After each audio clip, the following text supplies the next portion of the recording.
बहुत बहुत धन्यवाद प्रमोद भैया। और कलकल जी, आपसे तो अलग से बैठ के टिप्स लेनी पड़ेंगी, पर्सनल एक्सपीरियंस है, बहुत लंबा लगता है। पहले करवा ले, ब्याह करवा ले, फिर ले लिए। भिवानी परिवार मैत्री संघ और आईपेक्स भवन सोसाइटी एक बहुत ही मिला जुला और बहुत सफल प्रयास मैं कहूँगा। इतना बड़ा जन सैलाब आज यहाँ बैठा है कवियों को सुनने के लिए, तो ये भिवानी परिवार मैत्री संघ और आईपेक्स भवन का एक सफल प्रयास कहेंगे, बहुत ही सफल प्रयास। मित्रों, अभी शिक्षक दिवस के बारे में हम बातचीत कर रहे थे। शिक्षक दिवस, शिक्षक हम सब जानते हैं कि माता और पिता सर्वप्रथम सबसे पहले शिक्षक एक बच्चे के, एक मनुष्य के, एक व्यक्ति के होते हैं। क्योंकि जब एक बच्चा छोटा होता है उसको एक माता, एक पिता सिखाना कैसे शुरू करते हैं कि मुझे बोलो माँ, मुझे बोलो पिता। तो प्रथम शिक्षक माता और पिता होते हैं, कोई दो राय नहीं है। उसके बाद जीवन में बहुत शिक्षक हमें मिलते हैं, लेकिन सबसे बड़ा ज्ञान हमें मिलता रहता है। सब ज्ञानी हैं, हम सब ज्ञानी हैं, आप सब ज्ञानी हैं, लेकिन जो गूढ़ ज्ञान है, ज्ञान का जो रहस्य है, वो किसी ने दिया। उनका अभी हमने जन्माष्टमी का पर्व मनाया और कल ही छठी हमने मनाई श्री कृष्ण भगवान जी की। श्री कृष्ण भगवान जिन्होंने अपनी माता को, जब उनकी माता ने पूछा लाला क्या खाया है, लाला ने मिट्टी खाई थी, तो लाला ने बोला नहीं कि क्या खाया है, कुछ नहीं खाया। माता ने कहा मुंह खोलो, पूरा ब्रह्मांड उन्हें दिखा दिया मुंह में। ऐसे भगवान श्री कृष्ण जो अर्जुन को, एक हारे हुए व्यक्ति को, युद्ध के मैदान में जो व्यक्ति हार जाए उसको प्रेरणा दे सकते हैं, उसको शिक्षा दे सकते हैं, उसमें शक्ति ऊर्जा भर सकते हैं कि वो व्यक्ति युद्ध लड़ सके। लड़वाने वाले तो प्रभु हैं, लड़ने वाले भी प्रभु हैं, लेकिन उस व्यक्ति को गीता का पूरा ज्ञान दिया युद्ध के मैदान में। क्या ज्ञान दिया होगा और उससे पहले उसको क्या कहा होगा, ऐसे ही ज्ञान शिक्षक किसी को नहीं दे देता। शिक्षक भी ढूंढता है कि उत्तरदायित्व, मतलब एक अच्छा किसको ज्ञान दिया जाए, वो शिष्य को ढूंढता है शिक्षक भी। तो भगवान ने क्या कहा होगा, गीता का कुछ सार मैंने निकाल के 4 पंक्तियों में रखा है, आप तक पहुंचे तो बताइएगा। कि दीपक जैसे अधियारों में जलना क्यों छोड़ दिया, दीपक जैसे अधियारों में जलना क्यों छोड़ दिया, और तपती भट्टी में रहकर भी ढलना क्यों छोड़ दिया, और जीत ना पाए अपने डर को, थक कर बैठ गए। जब युद्ध के मैदान में थक कर बैठ गए, कि जीत ना पाए अपने डर को, थक कर बैठ गए, और कठिनाई से डरकर तुमने चलना क्यों छोड़ दिया। क्या बात, बहुत बढ़िया, वाह जी, बहुत बढ़िया, क्या बात सचिन। और क्या कहा भगवान ने कि आने वाले समय में क्या होगा और उसके लिए क्या तैयारी करनी चाहिए, कौन प्रभु के सबसे समीप रहेगा। कि जड़ों से दूर रहने पर सभी मगरूर होते हैं, जड़ों से दूर रहने पर सभी मगरूर होते हैं। नई शाखा, नए पत्ते, नए फल दूर होते हैं। उसी परिवार के बच्चे करें माँ बाप की सेवा, जहां पर संस्कारों के कलश भरपूर होते हैं। बहुत बढ़िया, वाह वाह वाह, क्या बात। और पिछले 1.5-2 साल में, कोविड के समय में, जब सब मंदिरों के कपाट बंद थे, और तब 1.5 साल के बाद अगर वृंदावन में बांके बिहारी जी के दर्शन हो जाएं, तो क्या कहा होगा एक भक्त ने, एक भक्त के नाते क्या कहा, दिल से क्या निकला। कि सजा चाहे जो दे दो तुम, तुम्हें आजाद करते हैं।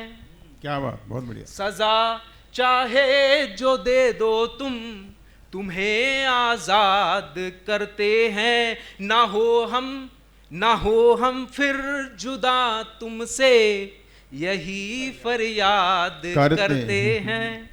जुदाई का जो मौसम था, बहुत ही दर्द में मन था। जुदाई का जो मौसम था, बहुत ही दर्द में मन था। तेरे पहलू में आकर भी तुझे हम याद करते हैं। वाह वाह वाह, वाह जी वाह, बहुत बढ़िया। और इसी क्रम में आगे कहूँगा, बांके बिहारी जी कैसे हमें मजबूत करते हैं, कैसे हमें दिशा देते हैं कि हवाएं क्रूर हो कितनी, जड़ें खुद ही संभलती हैं। हवाएं क्रूर हो कितनी, जड़ें खुद ही संभलती हैं। और शिखर की ओर जाने को कई राहें निकलती हैं। जरूरी नहीं है कि एक ही राह मिले और वही शिखर तक पहुंचाए, कई राहें होंगी। कि हवाएं क्रूर हो कितनी, जड़ें खुद ही संभलती हैं। क्या बात। और शिखर की ओर जाने को कई राहें निकलती हैं। हमेशा कोशिशों के साथ ही उम्मीद है कायम, अगर दृढ़ हौसले हों तो फिजाएं साथ चलती हैं। क्या बात, बहुत वाह वाह वाह। और मैं सुरेश जी को ये 4 पंक्तियां समर्पित करूंगा कि शूल में भी फूल का आभास होना चाहिए। शूल बोलते हैं कांटों को, कि शूल में भी फूल का आभास होना चाहिए। और खुशबुओं का जिंदगी में वास होना चाहिए। और दोस्ती में प्यार की हो भावना कुछ इस तरह, क्या बात। दोस्त हो तो दोस्त पर विश्वास होना चाहिए। क्या बात, बहुत बढ़िया, बहुत बढ़िया। बहुत धन्यवाद। और एक बगीचे में बैठा था, पतझड़ का मौसम था, कुछ पंक्तियां वहां से निकली। एक पक्षी को देखा वहां पर, तो कुछ पंक्तियां वहां से निकली, आप तक पहुंचे तो बताइएगा। उस दृश्य को मन में विजुलाइज कीजिएगा कि वो दृश्य क्या रहा होगा।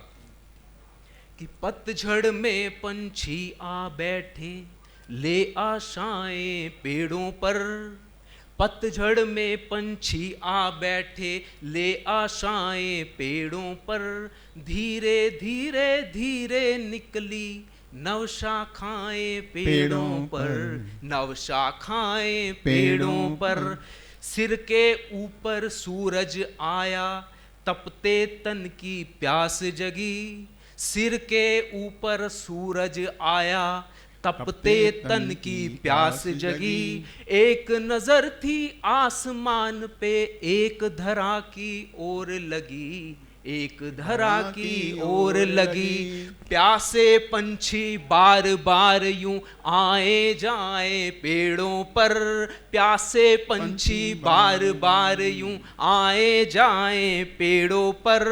पतझड़ में पंछी आ बैठे, ले आशाएं पेड़ों पर, ले आशाएं पेड़ों पर। और तभी अचानक, देखिए कुदरत भी कैसे साथ देती है, कि तभी अचानक बूंदे चमकी बंजर भूमि में जल की। तभी अचानक बूंदे चमकी बंजर भूमि में जल की। अजब कहानी लिखी कलम ने, जल थल और इस अंबर की, जल थल और इस अंबर की। प्यासे पंछी बार बार यूं आए जाएं पेड़ों पर।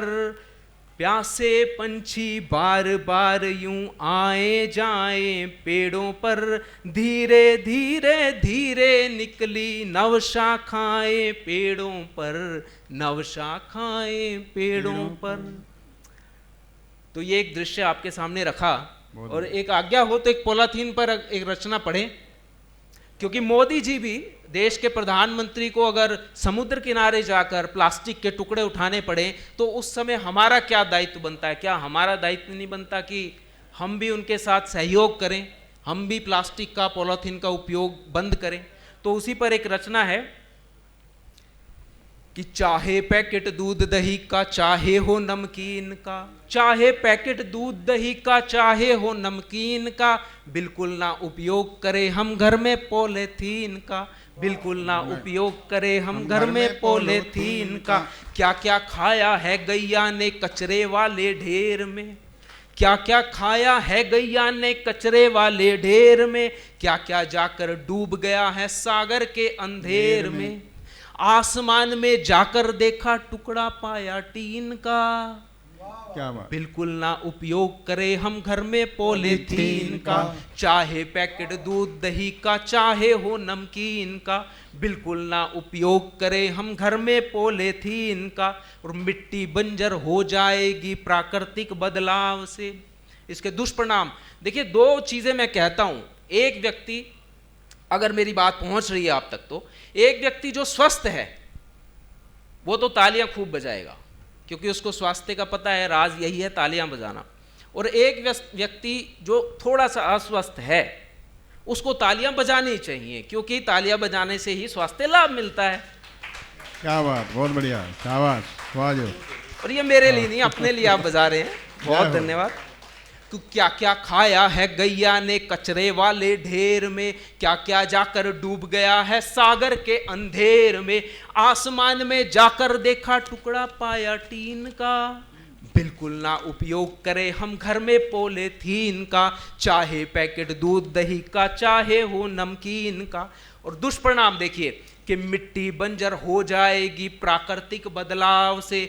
आसमान को चिंता होगी सूरज के प्रभाव से, अल्ट्रावायलेट रेडिएशंस। देखिए, मिट्टी बंजर हो जाएगी, मिट्टी बंजर हो जाएगी प्राकृतिक बदलाव से। आसमान को चिंता होगी सूरज के प्रभाव से। सागर में तड़पेगा पूरा कुनबा प्यारी मीन का। क्या बात, बहुत बढ़िया। बिल्कुल ना उपयोग करें हम घर में पॉलीथीन का, बिल्कुल ना उपयोग करें हम घर में पॉलीथीन का। क्या करना चाहिए कि आओ मिलकर स्वच्छ बनाए हम सब अपने देश को, आओ मिलकर स्वच्छ बनाए हम सब अपने देश को। पहले अपना देश सवारे तब जाएं परदेश को। जमी आसमां और समंदर मसला है ये तीन का, बिल्कुल ना उपयोग करें हम घर में पॉलीथीन का। चाहे पैकेट दूध दही का, चाहे हो नमकीन का। बहुत बहुत बहुत धन्यवाद। क्या बात सचिन भाई। मित्रों, अब मैं एक ऐसे कवि को, एक ऐसे मंच संचालक को बुलाना चाहूंगा जो आईटी कंपनी में प्रोग्राम मैनेजर हैं, सीडोट में, गवर्नमेंट कंपनी में। पिछले 3 दशकों से 2 दशकों से वो सरकारी सेवाएं दे रहे हैं और मंच संचालन की बहुत ही अद्भुत कला उनके अंदर है। मेरे बड़े भाई प्रमोद शर्मा जी, एक बार जोरदार तालियों के साथ उनको स्वागत कीजिए।